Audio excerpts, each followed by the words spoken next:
अस्सलाम वालेकुम ख़वातीन और हज़रात, मैं आपका डॉक्टर मोहम्मद राशिद खान शुगर के सफ़र में एक मरतबा फिर आपको खुशामदीद। नाज़रीन, आज का जो हमारा टॉपिक है वो बड़ा इंटरेस्टिंग भी है और इम्पॉर्टेंट भी है। इंटरेस्टिंग इसलिए है कि जितने भी डायबिटिक पेशेंट्स हैं, चाहे वो ख़वातीन हों या मर्द हज़रात हों, इनमें जिल्द की इन्फेक्शन बड़ी हो जाती है। ठीक है, अक्सर लोगों को जिल्द पर दाने निकल आते हैं, जिसको उर्दू या पंजाबी में वो कहते हैं जी गढ़ निकल आया। ठीक है, और इसी तरह से क्या नाम है, पेशेंट्स जो हैं उनको, जैसे ख़वातीन हैं, उनको उनके प्राइवेट जगह पे जो है इन्फेक्शन भी बहुत हो जाता है और ख़ारिश भी बहुत होती है। तो बस यही चीज़ जो है ना, और मर्द हज़रात के साथ भी यही है कि जो उनके प्राइवेट एरियाज़ होते हैं उनमें बड़ी ज़्यादा इन्फेक्शन होती है और बहुत ज़्यादा ख़ारिश होती है। तो अब ये क्या चीज़ होती है, अब देखें, इसको हमने प्रॉपरली ज़रा समझना है कि ये बेसिकली चीज़ होती क्या है, ये इन्फेक्शन या स्किन इन्फेक्शन क्यों हो जाती है और हमने इसका तोड़ क्या करना है। अब आप सबसे पहले ये देखें कि आपको याद होगा, मैंने आपको एक पुरानी वीडियोस में बताया था कि शुगर जो है ये इंसानी दीमक है। जैसे लकड़ी को दीमक लगी होती है ना, वो हर वक्त काम पे होती है, इसी तरह से हमारी जो शुगर है ये भी हर वक्त काम पर है। ठीक है, और क्या नाम है, आपको पता है कि जो यूरिट्रीमिया पेनक्रेटिकम है, जो छोटा सा कीड़ा है, उसी की वजह से टाइप 2 शुगर हुई हुई है। तो उसकी वजह से जो है क्या नाम है, इंसुलिन नहीं निकल रही होती है और हम गोलियां और बाकी चीज़ें दे रहे होते हैं। लेकिन अब आप देखें कि जब शुगर कंट्रोल नहीं होती ना, तो आपका खून मीठा हो जाता है। अच्छा, अब इससे मुझे एक चीज़ याद आ गई कि मैं हमेशा मिसाल देता होता हूँ कि कटे हुए तरबूज में और बंद तरबूज में क्या फ़र्क है। तो नाजरीन, जो बंद तरबूज होता है ना, वो तो बंद है, उसको कोई मसला नहीं है, वो पड़ा हुआ है तो पड़ा हुआ है।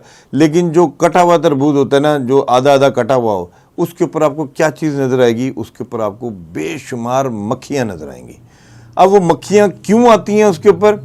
वो मक्खियाँ इसलिए आती हैं कि वो मीठा होता है, और जब वो मीठा होता है तो जाहिर है वो उसके ऊपर आकर क्या नाम है, वो चक्कर शक्कर लगा के जाती हैं, वो मीठा रस भी चूसती हैं, सारा कुछ करती हैं।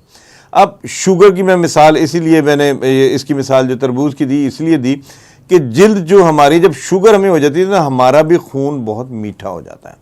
अब जब ये मीठा होता है ना, तो इसमें ये होता है कि जो हमारे छोटे से छोटा जरासीम भी जो है ना, जो नॉर्मली हमारी स्किन पे रहता है, ठीक है ना, अब हम अगर नॉर्मल हैं, हमारे कितने सारे जरासीम जो स्किन पे रहते हैं वो हमें कुछ नहीं कहते हैं। लेकिन जब ये खून मीठा हो जाता है और जब हमें शुगर हो जाती है, तो फिर यही हमारे लिए अजाब बन जाते हैं और यही फिर अंदर हमें खाना शुरू कर देते हैं। जाहिर है, स्किन मीठी है, खून मीठा है, तो इन्होंने अंदर चक्कर तो लगाना है और इन्होंने अंदर इन्फेक्शन भी करना है। अब मेरे पास जो पेशेंट्स आते हैं, अक्सर क्या होता है कि उंगलियों से शुरू होता है, डॉक्टर साहब ऐसे बड़ी खारिश है, बड़ा वो ऐसे हो रहा है। कई लोग कहते हैं कि जी बाजू में इस जगह पे बड़ी खारिश है और यहाँ ऐसे हो रहा है। और अक्सर लोग, ज़्यादातर लोग जो बता रहे होते हैं, जो ये शुगर का गढ़ की जो मैं बात कर रहा हूँ, वो उनकी बैक पर होता है, ख़ास तौर पे शोल्डर के और गर्दन के दरमियान में इस जगह पे काफ़ी आते हैं।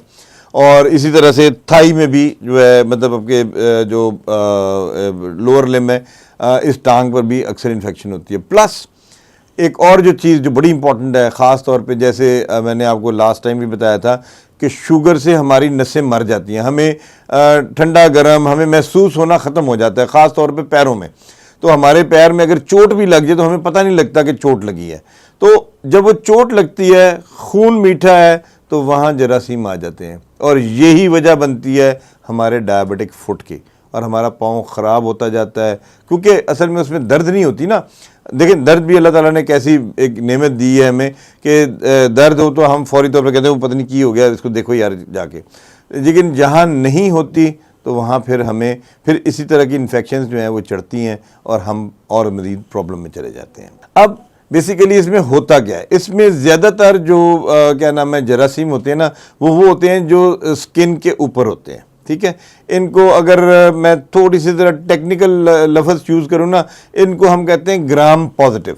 ठीक है, ये ग्राम पॉजिटिव जो है ना, ये हमारा दर्द सर बन जाते हैं और यही अंदर मिल मिल के। अच्छा, मैं एक और चीज़, एक और मज़े की बात बताऊँ, जब एक तो होता है ना कि आपको क्या नाम है, कभी कोई दाना निकला है, मतलब बाल तोड़ हुआ है, उधर थोड़ी सी इन्फेक्शन हो गई, वो एक छोटा सा एक ही दाना निकला और दैट्स इट, वो आप नॉर्मल है तो वो आप उसको क्या नाम है थोड़ा सा ट्रीट करवाएंगे, लोकल एंटीबायोटिक लगा लेंगे तो ठीक हो जाएगा। डायबिटीज़ में ऐसा नहीं होता। डायबिटीज़ में इसको हम कहते हैं कार्बंकल।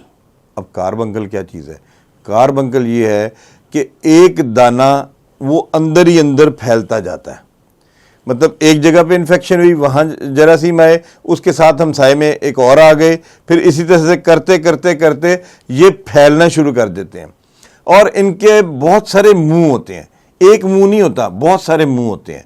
अब जब भी हम उसको सफाई करते हैं, यो करते हैं, तो बेसिकली पूरे का पूरा एरिया जो है ना वो इन्वॉल्व हुआ होता है। अब देखें, मैं वही दोबारा से बता रहा हूँ, जब इस तरह की चीज़ हो ना, उसमें हमें पेशेंट को फौरी तौर पे सबसे पहला क्या काम है हमारा, उसको मैं तो ख़ास तौर पे ये करता हूँ, I put the patient on insulin. मैं इंसुलिन शुरू करवा देता हूँ, ठीक है। मैं किसी गोली पे, किसी भी चीज़ पे भरोसा नहीं करता, मैं उसको स्ट्रेट अवे इंसुलिन शुरू करवाता हूँ और साथ में अपने हर्ब्स देता हूँ, ठीक है। उसमें भी जो मेरे पास मिनरेलो स्टार है, उसके अंदर ये पावर है कि वो इन्फ्लेमेशन को या सोजिश को ख़त्म करती है, ये चीज़ करता हूँ। उसके साथ जो बड़ी इंपॉर्टेंट एक और चीज़ है वो ये है कि मैं खून का टेस्ट करवाता हूँ, देखता हूँ इन्फेक्शन कितनी है, उसके हिसाब से उसको मैं इंजेक्शन शुरू करवाता हूँ, ठीक है ना। और वो इंजेक्शंस जो हैं वो उसको क्या नाम है शुरू हो जाते हैं, जिसमें मतलब मैं मोटे से आपको बता दूं, एक इंजेक्शन आता है लाइनजोलेट, ठीक है, एक आता है उसको हम कहते हैं मैरोनेम, कुछ इंजेक्शन कई होते हैं थर्ड जनरेशन जैसे रोसेफिन है। तो ये मुख्तलिफ किस्म के इंजेक्शन जो सेफ्ट्रैक्सोन वगैरह ये हम शुरू करवाते हैं।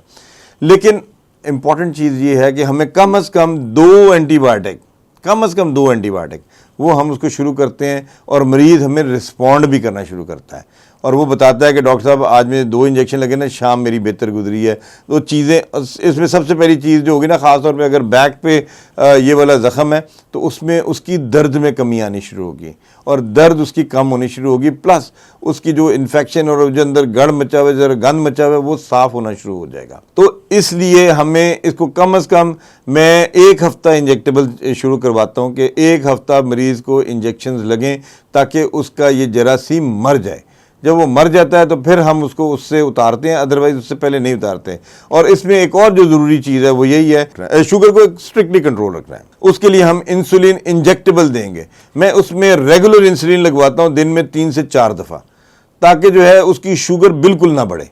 और वो मरीज़ लगाता भी है, ज़ाहिर है जितना अच्छा कंप्लायंस देगा, जितना अच्छा अपनी शुगर को कंट्रोल करेगा, उतनी जल्दी ये जरासीम भी मरेंगे, उतनी अच्छे तरीके से हमारी एंटीबायोटिक भी काम करेगी, हमारे इंजेक्शन भी काम करेंगे। और मैं आपको एक चीज़ बता दूं, ये कुछ सस्ता काम नहीं है, ये अच्छा खासा महंगा काम है, ठीक है।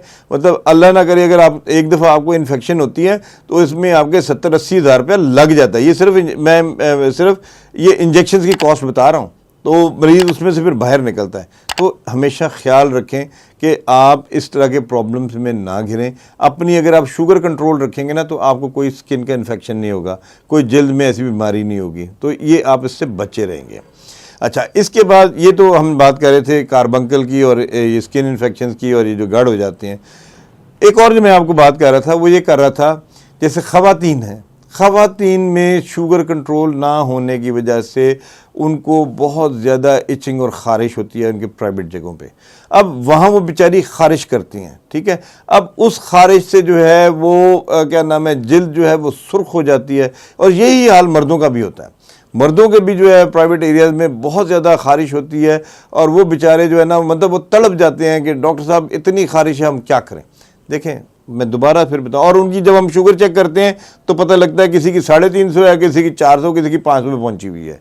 तो उसकी वजह यही है कि हम जब तक शुगर को कंट्रोल नहीं करेंगे, हमारी ये इन्फेक्शंस जो हैं ये ख़त्म नहीं होंगी और यही छोटे छोटे जरासीम जो है ना, ये आकर हमारे लिए दर्द सर बन जाते हैं।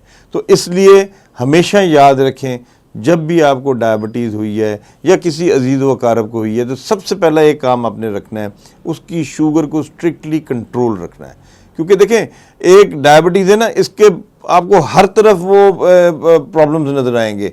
इससे आपके गुर्दे वो ख़राब हो जाते हैं, इससे आपका हार्ट अटैक, दिल ख़राब हो सकता है, इससे आपकी नज़र, जैसे मैंने बताया था डायबिटिक रेटिनोपैथी, वो हो जाएगी, आप मतलब आंखों में देखने में माजूर हो जाएंगे।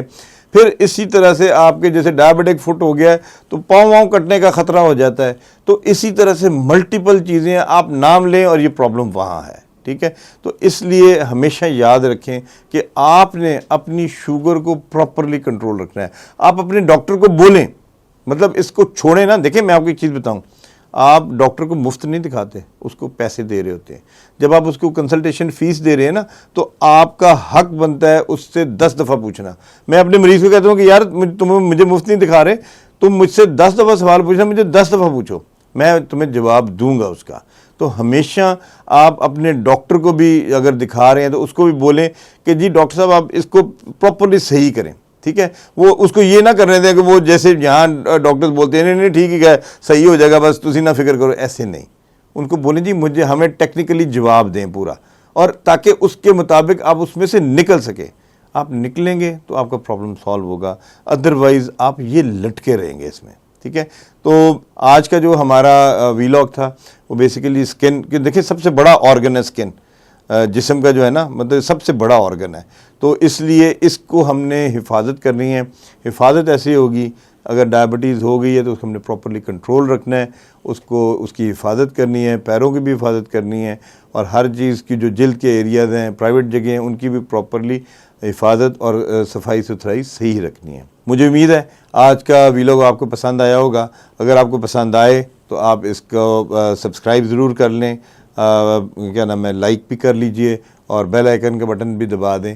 और अगर किसी को किसी किस्म का सवाल है तो स्क्रीन पे मेरा नंबर नज़र आ रहा होगा, इस नंबर पे फ़ोन करें और मुझसे सवाल करें, मैं इसका जवाब दूंगा।